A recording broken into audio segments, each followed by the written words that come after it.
Good early afternoon. We're live. It is Tuesday. It's Tuesday? I think it's Tuesday. And we're glad to be here. I'm Andy Andrews. Dina Kilpatrick, how are you doing? You shared to everybody on Facebook. Thank you for doing that. If the rest of you guys could do that, that would be incredible. We're on Facebook today. We're on wisdomharbor.com today. We're on, what else are we on? We're on X. We're on LinkedIn for all you people who need to loosen your ties. And I can't think of what else we're on, but we're probably on something else. Martin Simmons, hey, from sunny Northwest Florida. Martin says, you make our day here. Well, 2 days a week. I'll make 2 days for you. Cosser, Big G, checking in from the 5-star city.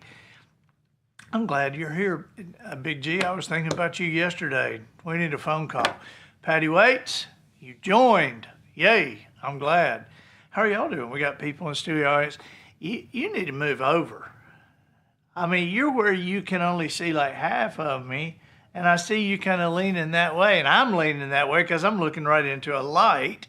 There you go. Now I can see you if you're making some bad sign at me from underneath or something. How are you guys doing? Good to see y'all. Fred Watson, 007, joined. Judy Hess. Judy Hess, I gotta say, last night I talked to Polly about you and we laughed and laughed because of the 27 people, or no, it ended up being 31 people who were on that text list where Sandy Patty told everybody that she was not going to be on the cruise, on the Gaither cruise, because she had accepted the dates for another cruise.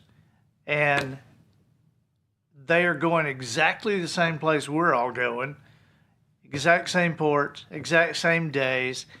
And so I watched this for a while, and I watched everybody, you know, there's Russ Taft joining in, Tory Taft, and Gordon Moat, and, you know, everybody's joining in, saying, oh, we're so sorry missing.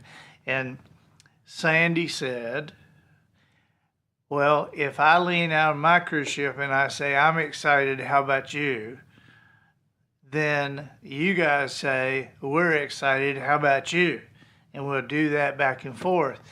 And then somebody else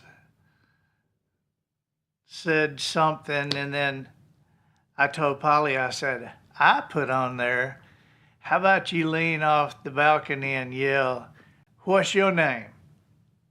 And we'll yell, Tony. And then we'll go from there. And I got to tell you, Judy Hess, as far as I can tell, you're the only one who got that. You're the only one who got the joke. Polly just laughed and laughed, said, I can't believe it. And she said, nobody gets that? And I said, I guess they hadn't Googled it. And she says, I love Polly so much. She loves you too. Y'all just leave me out of it, obviously. Andrew Murata. Hey, buddy. Andrew Murata's driving to the airport right now, so I guess you're listening online. Andrew Murata is the author and the speaker. He was here this morning, actually here. And if you haven't read Tales from the Hardwood, Andrew's written several books, but Tales from the Hardwood is my favorite that he has written. Just a great, great book. Whether you're a basketball fan or not, Tales from the Hardwood is great. Andrew is a speaker, an author. He is a principal in New York, but for a number of years, he was an official for D1 basketball. I mean, he was out there officiating Duke games and, you know, all these. So he's got some crazy stories. Shelley Fitzhugh, glad you are here. You know, we did something last Tuesday that kind of surprised Matt and me. You know, it kind of surprised us because you guys seemed to be really into it. And you were talking back and forth to us. And And we had a good time doing that. So we thought we'd do, and all we talked about was favorites. We talked about favorites and least favorites, and we talked about food. I think we talked about cheese. We talked about fish. Heather Olson, hey, you shared in Utah. Thank you. And so you say the professional noticer is that a scary face? Yeah, I've already heard that today. I've already heard that the professional noticer that came out this morning already kind of freaked some people out. So, good.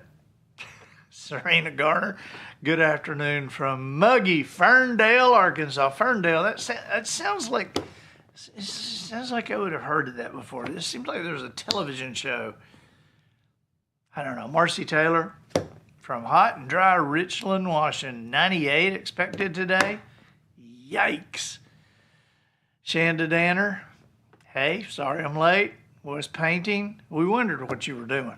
So you're painting. Okay. Yeah, we wondered. Somebody said, Shanda's not here. What is she doing? She's painting. Okay. And happy anniversary to Wisdom Harbor. Is it our anniversary? Okay. Well, thank you. Jacob Ward, what's up? Anyway, we talked about just favorites. And so we thought we would put a few things on the list and start talking about that today and just see how it goes. See if you guys are agreeing with me, disagreeing with me, what you're saying, and so we thought we'd start off with movies, okay? So I'm going to I'll tell you my three favorites, and then I'll tell you some I don't like, but I want to hear yours too. We want to hear, and especially if it's funny. I mean, if you're just going to say, I like Sound of Music, and we can say, I like that too. I mean, we're interested, but it's not funny. All right, my favorite movies. I keep going back and forth between the same three. And so I don't really know which one's number 1, 2, or 3, because at different points, I mean, I can watch one of them and say, that's it. That's the best movie of all time. One of them is A Christmas Story. Don't argue with me about this. Now, I know some of you are going, I can't stand that. I can't stand watching that kid with that BB gun. Don't disrespect A Christmas Story. It's not only the greatest Christmas movie of all time, it's in the top 3 greatest movies of all time. And if you're watching me on a screen right now, you can say, I heard on TV that A Christmas Story is one of the greatest movies of all time. Well, it's true. I mean, because you got the idea of the narrator is narrating as an adult, but we're seeing the kid, and the narrator is telling us what the kid was thinking. Do you remember the television show Wonder Years? Wonder Years was awesome, and it was a total copy of A Christmas Story. The adult watching the kids, narrating, telling what the kids are thinking. It's a compelling way of telling a story, because you're getting two perspectives. You're getting the perspective that you probably have as an adult, but then you get the perspective of a kid and go, yeah, I remember thinking that. I remember being that way. I think my second favorite movie, or third or first, is A Princess Bride. Now, occasionally I'll hear somebody go, I just didn't really get that. Occasionally. But most times, if I say that, somebody will just quote a line to me out of the movie. Have fun storming the castle, and as you wish. Or how about, hello, my name is Inigo Montoya. You killed my father. Prepare to die. I mean, this is just It's just a great movie. I mean, if you haven't seen A Princess Bride, you need to watch that movie. It has the very best sword fight that has ever been in a movie anywhere. And the movie is just laugh out loud hilarious. And then my third choice is True Grit. The new one. I can't believe I'm saying that, because when I found out that they were making another True Grit, that they were remaking True Grit, I was so aggravated. I was like, how do you remake True Grit? You got this Oscar-winning film with John Wayne that is just a historic. How do you remake True Grit? That's like somebody saying, "Hey, I like Gone with the Wind, but I'm gonna write the book in a different way." Well, it's not gonna sell. How do you think you're gonna redo True Grit? But I'm gonna tell you something. I remained aggravated the whole time they were making it, when it was out, and then it was in California with Jerry Anderson, and there was a movie theater with like 20-something theaters right next to the hotel. So he said, "Okay, we have the night off. Let's go over there." We went over there, and of all things, we didn't want to see a single movie, but True Grit was there, so we went in. And about 15 minutes into it, Jerry nudged me. He said, "I don't know about you, but I'm loving this." And I was like, "Yeah, I am too." And when that movie was over, we were like, "Oh my gosh." And we flew back to Orange Beach. Within 2 days, I had Polly and Austin in the theater here watching it. Then I came with somebody else to watch it. I've watched it twice online. The movie is a masterpiece. I mean, it is just a masterpiece. So, all right, before I tell you what I don't like, what am I hearing from you guys? Jacob Ward says, "Princess Bride is fantastic." And then he gives me a quote. "He's not dead.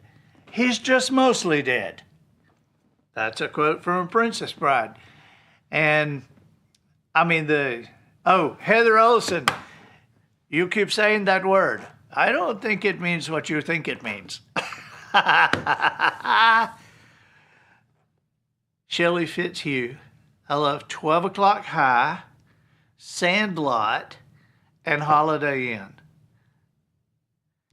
Now, Holiday Inn is the sequel. What is the Christmas Story with Bing Crosby, Danny Kaye? I know they're in Holiday Inn, but is that the original one? Is that the first one, Holiday Inn, or is that the second one? White Christmas. There you go. White Christmas was the first one. And then Holiday Inn was a sequel to that, where they came back to the same inn and during the year did every single holiday. They did 4th of July, St. Patrick's Day, Valentine's Day. They did them all. And so Holiday Inn, not as great as White Christmas, but I'm with you on that, Shelley. I like Holiday Inn too. And Sandlot is a classic. I gotta say, I'm assuming, is that the Sandlot, that movie? Yeah. Yeah. When I was Wait a minute. She says Sandlot. Yeah, I assume it's the same. What would it be other than the movie Sandlot? Well, there's lots of movies that have the same name, and so I'm just making like the Sandlot with all the kids. Named Sandlot? Well, when I was a kid, I watched Sandlot, I'm not kidding, like every day, every other day for like months, if not like a couple years. Like my parents couldn't stand that movie by the time I was done with it. So Sandlot's in your top 3. Yes? Yeah, okay. Oh, Patricia Garrison says, nope. She's going with Oh Brother, Where Art Thou? That's Polly's favorite movie. And that's in my top 5. It may be in my top 3. I love that movie. That movie, that movie just kills us every time we see it. I've probably seen that 10 times. And then Todd Suttles, who is the black guy in the Gaither vocal band, the easiest way to make you know who that is. I was talking to Todd one day and found out that the first of "Oh Brother, Where Art Thou," when they're doing the chain gang thing, that's Todd singing in that. So, wow. Terry Rowland says, Sons of Katie Elder. Yeah, that's a good one. But if you're into Westerns, you got to go, you got to go True Grit. And a great Western that people don't talk about anymore is, what is the one, Where's the Dog? Which one is that?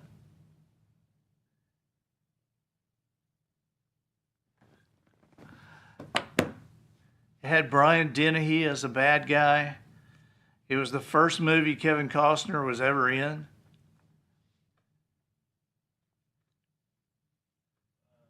Danny Glover. Silverado? What? Silverado. Yeah, Silverado. Oh my God. Who is that?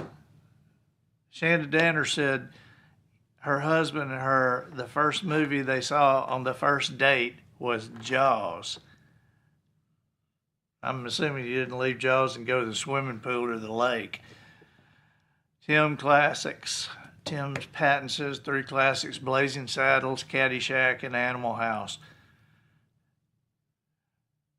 Animal House still holds up, but period pieces do a lot of times. Teresa McGee says Grease. All right, let me tell you what I don't like. First of all, a serious movie that I don't like was American Beauty. Hold that one on there, Matt.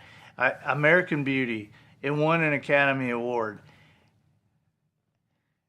I felt nasty after I watched that movie. I mean,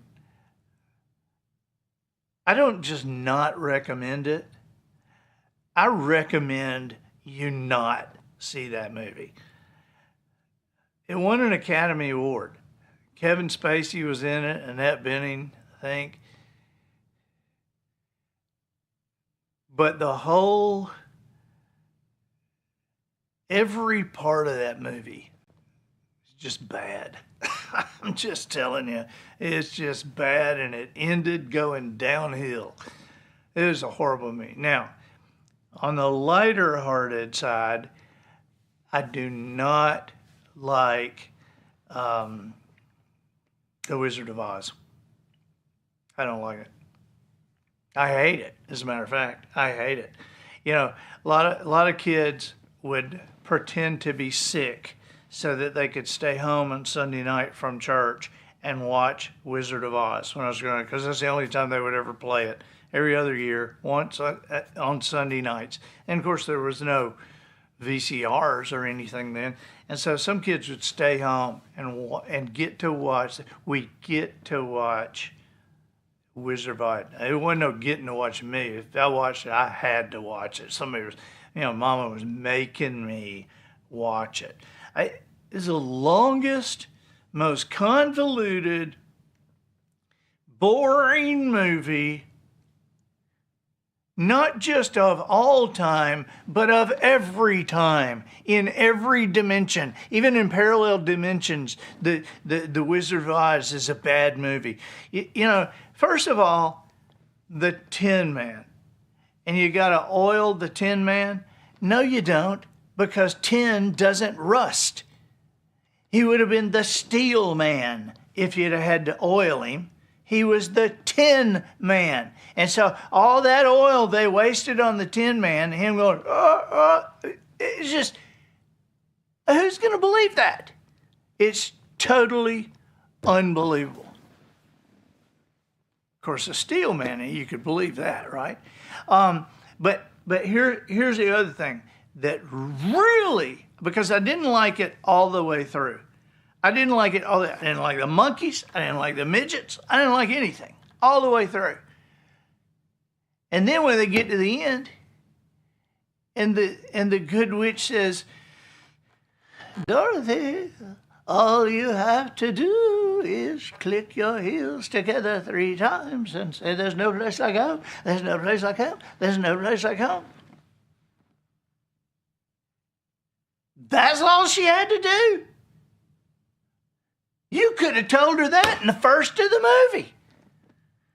This could have been a 10-minute movie, but no, you got to stretch it to 3 hours because you're not, all she wants to do is go home. Dorothy, all you got to do is click your heels. Really? Boy, if I'd have been Dorothy, I'd have been pissed. I'm telling you, I would have taken it to the White Witch. Terry Rowland says, but the Tin Man paved the way for politicians to help understand that some people can speak without a brain. Boy, that's true. That's true.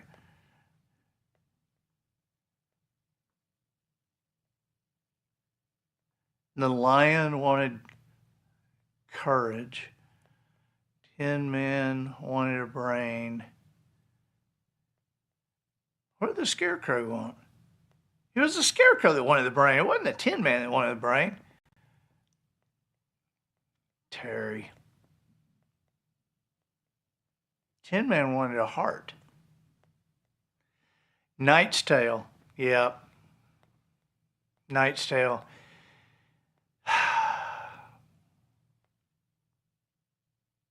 Have you seen A Knight's Tale? You have to see A Knight's Tale. That is one of my top 5 movies of all time. Love A Knight's Tale. Living in Mobile, Alabama, coming to America. That ain't nothing but a ultra perm.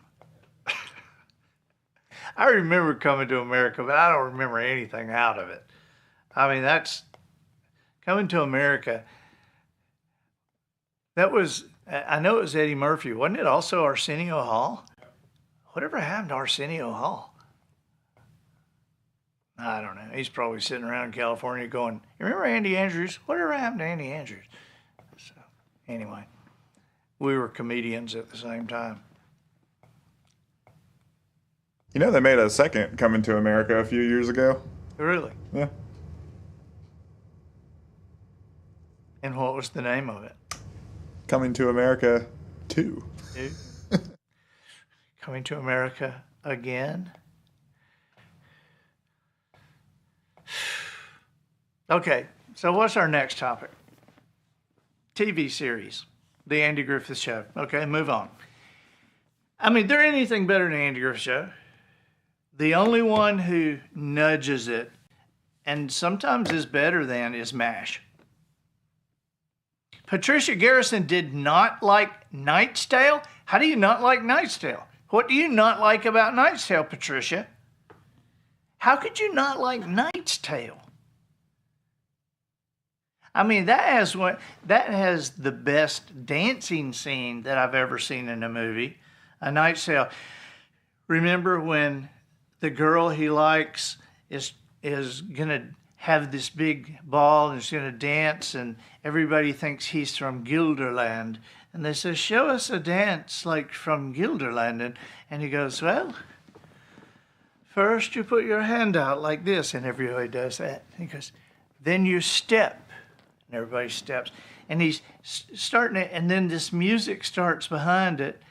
And then all of a sudden, it's morphing into that song, Golden Years, and they're all dancing to it. It's like,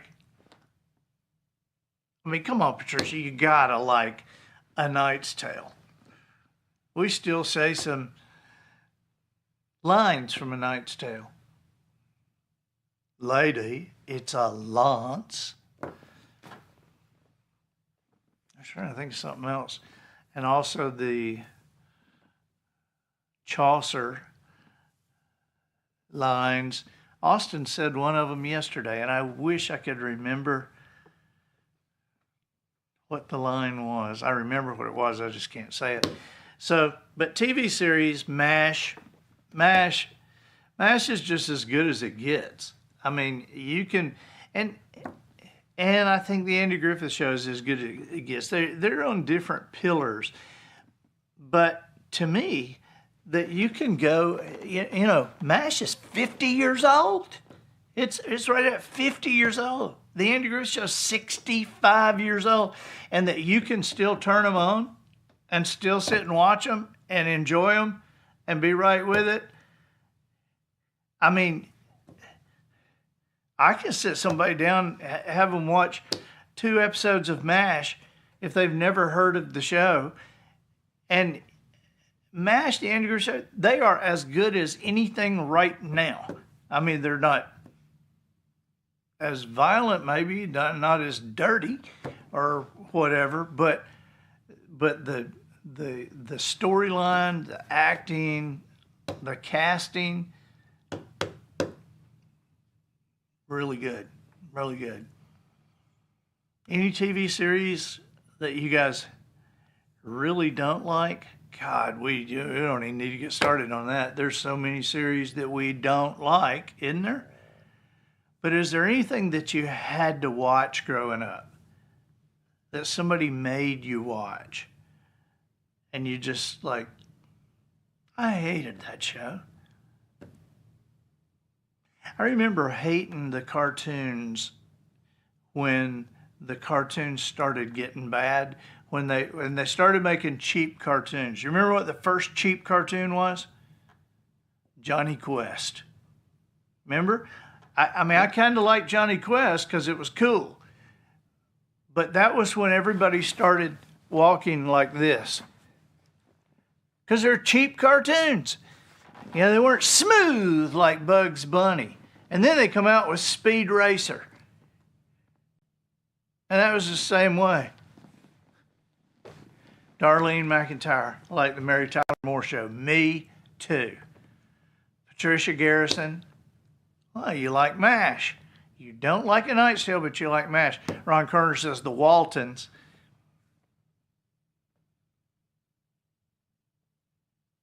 When I think back on the Waltons, I think of my family watching that. We loved that movie. But we also loved Goodnight, Mary Ellen. Goodnight, John Boy. Goodnight, Jim Bob. Goodnight, Grandpa. I mean, when you think back on that, that was a brilliant way to end every one of those shows. Darlene McIntyre says, I do not like Friends. I can see why. I can see why. You know, I always thought Chandler was pretty funny. I always like a smart aleck, you know. I always like a smart aleck. Jerry Rowland, Lawrence Welk. Okay, I will admit that sometimes on Saturdays, Polly has PBS on and we'll see a little Lawrence Welk. And it's Here Come the Brides, Marcy Taylor. Remember who starred in that? Sure you do, if that's your show. Dana Holloway Whitaker says hee-haw. Hee-haw. Here Come the Brides, Bobby Sherman. Bobby Sherman just died. Remember Bobby Sherman? The greenest trees you've ever known in Seattle. Karen Lord. Lawrence Welk was required. Wow. I'm sorry. It's Bobby and the Sissy with a song they made popular in Oil or I. Dave Larder. Bob Newhart shows are gems. They both are. They are both. But if I had to choose, I like the first one better than the second one. I don't know why. Maybe I just like the crazy people in the psychiatrist's office, psychologist's office. Living in Mobile, Alabama, I was forced to watch Dallas and ended up loving it. Remember the Who Shot JR stuff? Good grief. You talk about a cliffhanger that captured a nation. I mean, Who Shot JR? The words were on the cover of Time. Time magazine, Who Shot JR? I remember being at a high school football game in September when the new season started, and they announced on the intercom system who shot JR. Okay, it's been revealed now. Was it Kristen? Is that right, Kristen? I can't remember. I remember what she looks like. Jerry Carlson, Little House on the Prairie. I loved Michael Landon in anything he did.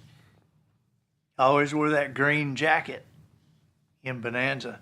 Had a green jacket. The only jacket that he had. Little Joe couldn't afford any more jackets. Red Skelton? Yeah. What about this? Shift your thoughts a little bit and shift to streaming series. We're seeing a lot of that now, and a lot of those are coming out and getting good. So I don't know the last time I've watched a normal network series. I mean, I've watched the old ones. We watch Frasier all the time. We watch MASH all the time, Andy Griffith Show, Hogan's Heroes, Carol Burnett. I mean, these are shows we watch on a regular basis at the house. But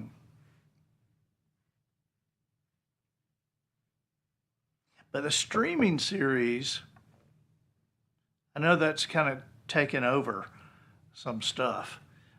But, and there's a lot of bad ones out there. And there's a lot of mediocre ones, okay? You know, the Gilded Age, for people who liked Downton Abbey or Downtown Abbey, is what I call it when I'm trying to aggravate my wife. Do you want to watch Downtown Abbey? It's not Downtown Abbey, it's Downton. It's Downton. Oh, okay, I'm sorry. I got Downtown Abbey on if you want to watch. I love it when something that little can get her goat. So, the Gilded Age. If you're a Downton Abbey person, you would love the Gilded Age.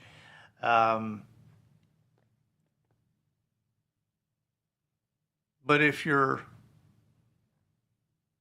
I don't know. I started to say if you're a normal person, you might not like it.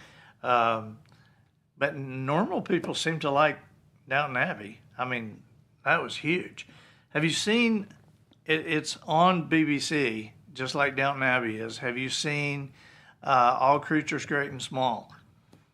They've done it after the book, the James Herriot book that we all read when we were teenagers about the vet that came to the Yorkshire Dales, and this was before penicillin and all like that, and so that's as good as it gets. I mean, that show, All Creatures Great and Small, it's on. I think it's on a PBS. It'll be on PBS streaming or however they do that. But I'll just tell you, All Creatures Great and Small for your whole family or by yourself, that's as good as TV gets. That's as good as modern TV gets. And then for the guys and some girls, Matt's wife loves The Last Kingdom, as does Matt, as do I, as do Austin and Adam, Jimmy Yeary, Dan Stone. I mean, we love The Last Kingdom. Now, Polly, she ain't gonna watch it. I mean, she'll just see just a little bit of it and go, I can't watch that. So, because it is a bit violent. This is from a Bernard Cornwell book, and it's set in the Middle Ages when King Alfred was trying to get England as one country, and the Northmen were coming in, the pagans, and the star of this is Uhtred of Bebbanburg, whose father gets killed, and then he's captured, but it's like, I think 7 or 8 seasons, and that is Bernard Cornwell is one of my favorite authors, and like one of my top 5. And when they were doing that of him, I was hoping it was going to be great, but it's done by the same people who did Downton Abbey, the same production people. And so Dave Larder says Terminal List, Jack Carr, and next one is the prequel. Jack has been a guest on the podcast a couple of times. I've talked to him about that. Terminal List, if you like Terminal List, you would love The Last Kingdom. Heather Olsen says The Last Kingdom was a great show. And Shanda Danner says The Last Kingdom was a great one. So Polly is the odd person out here. Now, I will say that you know how they give you little warning things up there as the show starts? They'll go, language, smoking, or have you seen the new one? Flashing lights. Oh, you got to warn people about flashing lights. You got to warn people that there's smoking on this. So if you don't want to see smoking, hey, as long as I ain't got to smell it, you're on camera. Smoke all you want. I don't care. But in The Last Kingdom, they have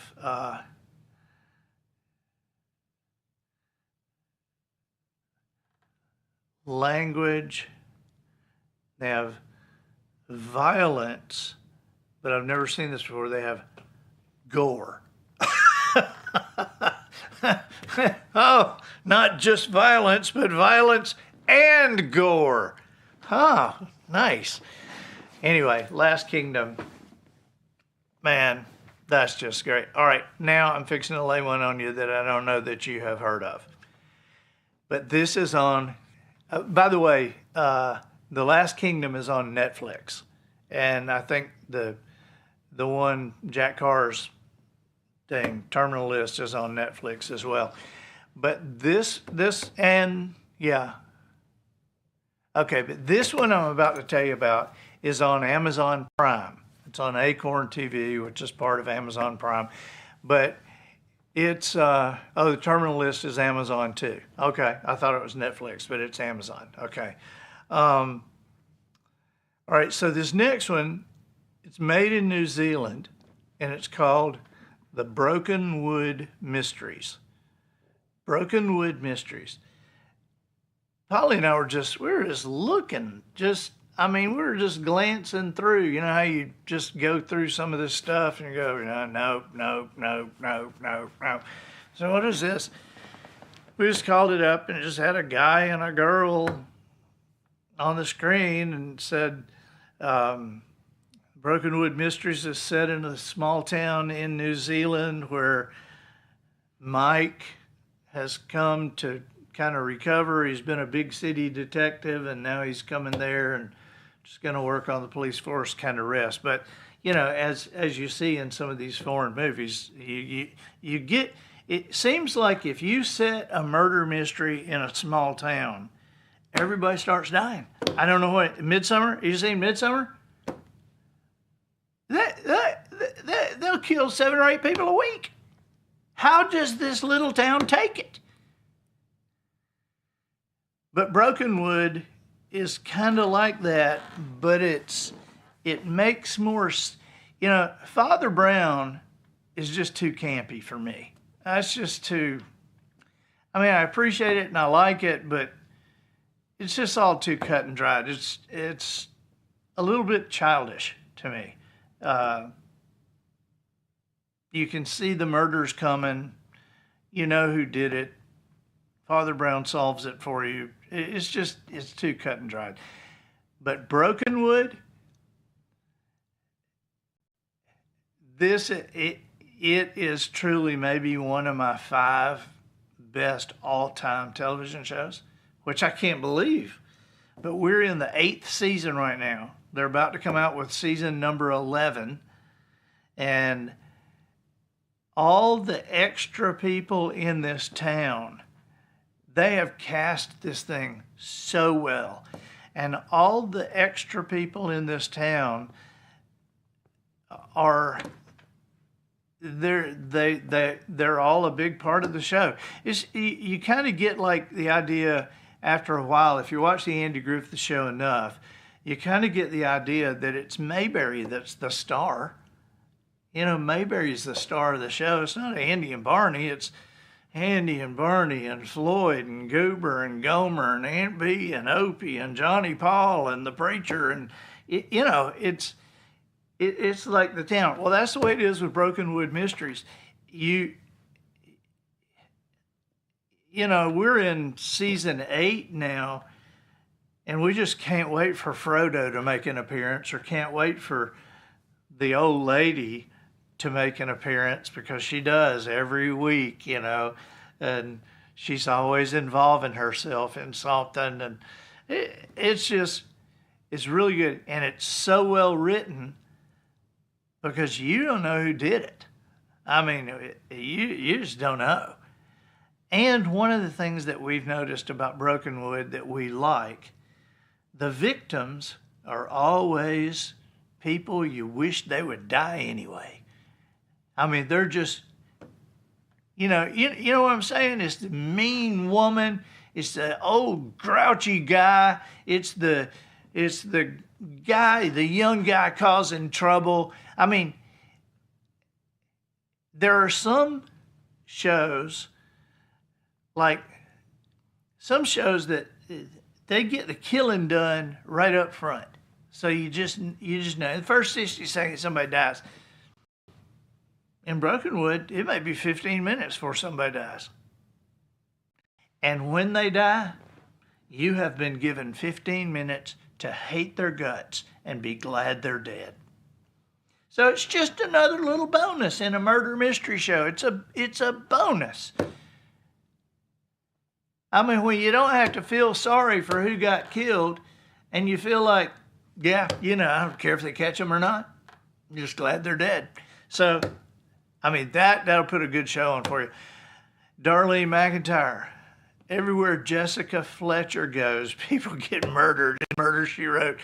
Isn't that the truth? I mean, you'd think they'd be looking at her. Terry Rowland says the Andy Andrews Blue Plate special series has to be at the top of streaming shows. Maybe in your mind and my mind, Terry, but we typically have tens of people watching us at one time. I mean, there might be tens. So, Tim Perkins. Leon. Remember Leon in the Andrew Griffith Show? In real life, he was Opie's little brother, Clint Howard. You hate to say this, but if you look at him as an adult, he was a cute kid, but he turned into an ugly adult. I mean, I hate to say it. You know how you look at some kids and they're not that good looking, and then they get into that 13, 14-year-old look, and they're really not good looking. The gawky with pimples and braces, and then you see them and they're 17 or 18, you're like, dang, what happened to them? They're so good looking. They just, but you could see a little piece of it when they were, you could see their facial muscles, or their, you could see there's something that would turn into something great. But I got to tell you, when you look at Clint Howard, Leon, on the Andrew Griffith Show, that was a cute kid. Opie Taylor was a cute kid. But Ron Howard is no prize now, let me just tell you. I mean, and Clint Howard, his brother, Ron Howard directed The Grinch Who Stole Christmas with Jim Carrey in it. Okay, Ron Howard directed that. Well, as seems to always happen, Clint Howard is still an actor, but he seems to only act in the movies his brother does. But in The Grinch Who Stole Christmas, Clint Howard was cast as a Who, right? So you know what that looks like, right? with the nose just like that and the weird hair, and he was cast as a Who. And I must say, it's the only movie I've ever seen where one of the characters, by adding gobs and tons of makeup, actually improved his looks. He looked better as a Who than he looks in real life. Patricia Garrison. Oh my God, you hit one of my top 10 movies of all time. The movie Bernie. Bernie. Now, I'm not talking about Weekend of Bernie's. I'm talking about Bernie. It has Jack Black, Matthew McConaughey in it, has Shirley MacLaine in it. This is a freaking brilliant movie. It's based on a totally true story, and Jack Black plays the guy. I can't tell you. If you haven't seen Bernie with Jack Black and Matthew McConaughey and Shirley MacLaine, just trust me on this. They got real people from the town who remembered all that happening, and they interviewed them. And in between all this action, you're hearing about the story from the people who were there when it happened. And there's this one guy. See if you can find. Can you play something for us, Matt? A video? No? Okay. Well, then I won't ask you to find it. But if you want to, you ought to Google Bernie Man at Bar Texas map. And just go on YouTube and put in Bernie. You can probably put in Bernie, Texas map and find this guy explaining Texas. And it'll make you laugh out loud.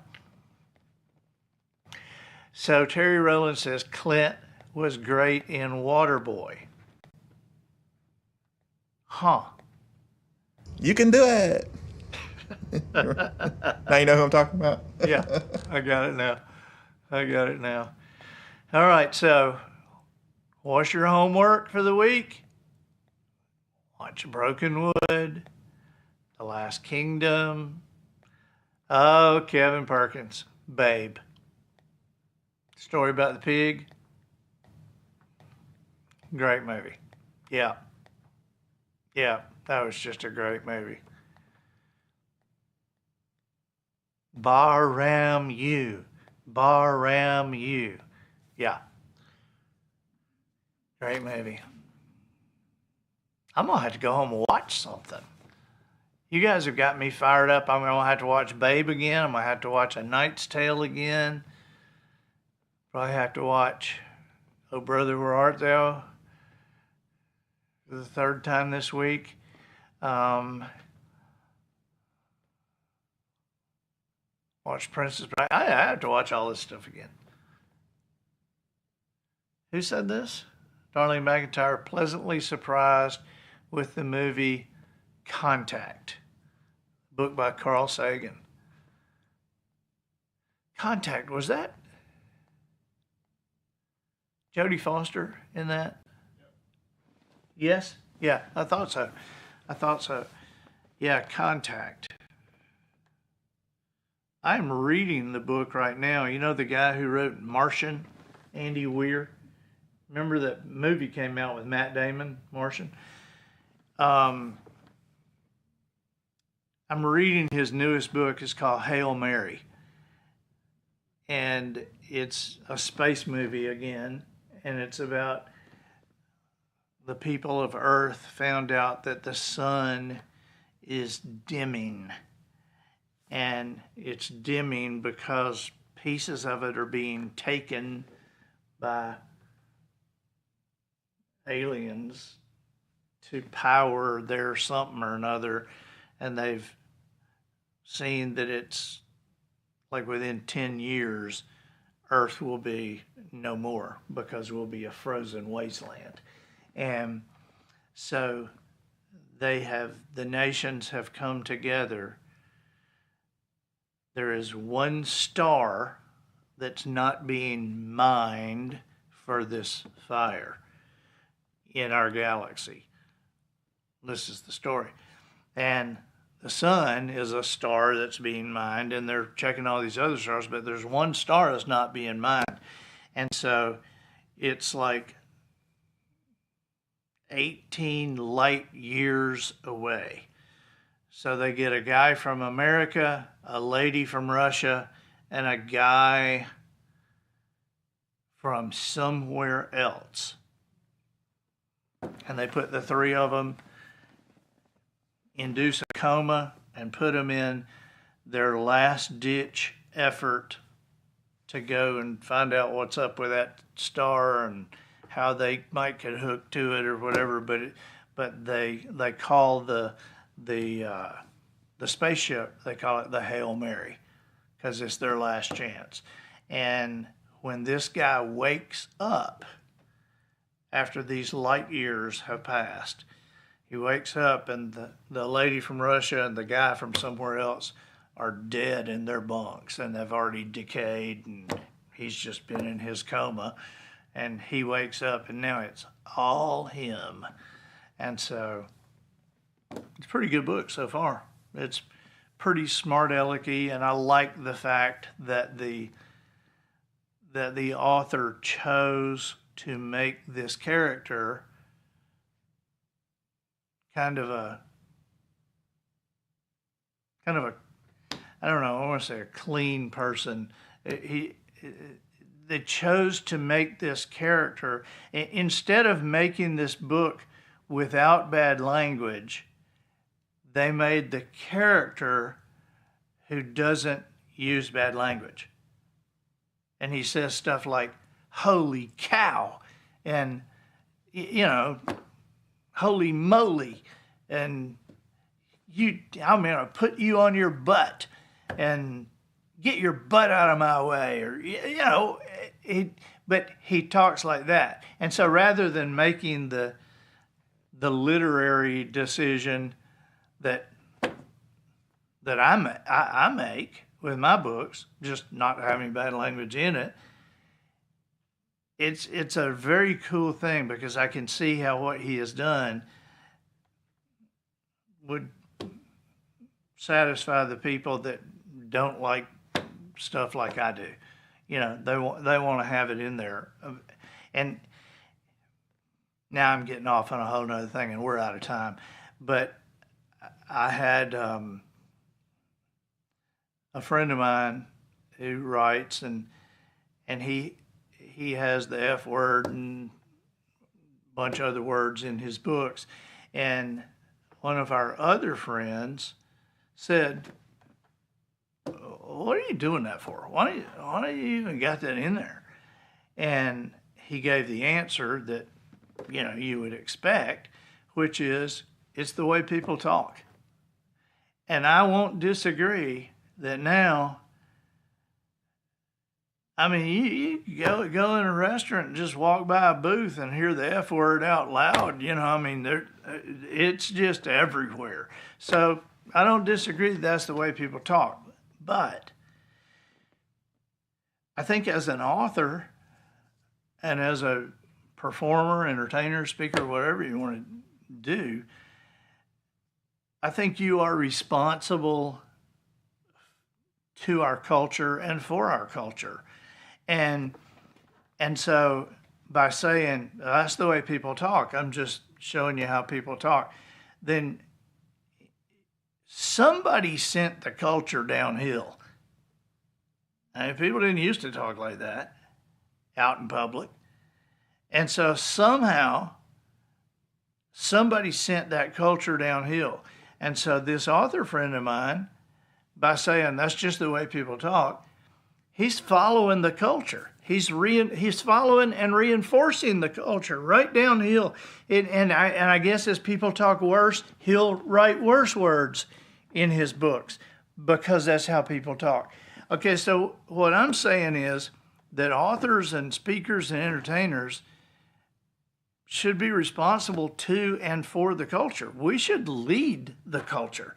We should, I mean,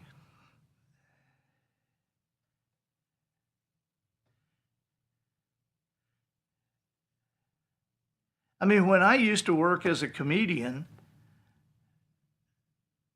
people would call me a Christian comedian because I was clean. I wasn't a Christian comedian. I was a comedian. I was a Christian, but I wasn't a Christian comedian. I wasn't doing Bible material. It was just clean. Nate Barkowski right now, Nate Barkowski, he is totally clean. And so I'm glad that somebody is coming back with that and has hit big, because he's hosting the Emmy Awards. They got him hosting the Emmy Awards. He's hosted Saturday Night Live a couple of times, and he's clean. And so here's a guy shining a light on something that can lead the culture. We want to be better and better. We don't want to be worse and worse. And we want to, we want to be an agreeable society, not a disagreeable society. And so are there people,